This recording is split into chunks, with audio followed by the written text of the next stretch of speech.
এদেশের জনগণের ভাগ্য উন্নয়নের জন্য, এদেশের গণতন্ত্রকে শক্তিশালী করার জন্য, 2024-এর ছাত্র গণ অভ্যুত্থানের শহীদদের প্রত্যাশা পূরণের জন্য, জন আকাঙ্ক্ষা পূরণের জন্য আগামীতে আমাদেরকে ধানের শীষের পক্ষে একটি ভোট দিয়ে বিএনপিকে রাষ্ট্রীয় ক্ষমতায় এবং রাষ্ট্র পরিচালনার দায়িত্বে আনতে হবে ইনশাআল্লাহ। তাহলেই এই দেশের মানুষ দেশের শক্তিকে পাবে।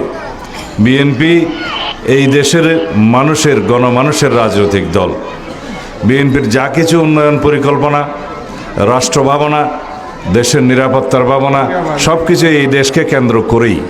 সুতরাং আমরা যারা ধানের শীষের প্রতীকে নির্বাচন করছি, আমাদের দেশবাসীকে অনুরোধ করব ইনশাআল্লাহ ধানের শীষের প্রতীকে ভোট দিয়ে বিএনপির প্রার্থীকে সমস্ত জায়গায় সারা দেশে আপনারা জয়যুক্ত করুন। ইনশাআল্লাহ বিএনপি সেই রাষ্ট্র বিনির্মাণ করবে, সেই শক্তিশালী গণতান্ত্রিক রাষ্ট্র বিনির্মাণ করবে যার প্রতিশ্রুতি আমরা দিয়েছি, যার আকাঙ্ক্ষায় এ দেশের শহীদরা রক্ত দিয়েছে, গণ অভ্যুত্থান সংগঠিত হয়েছে। খোদা হাফিজ। বাংলাদেশ জিন্দাবাদ।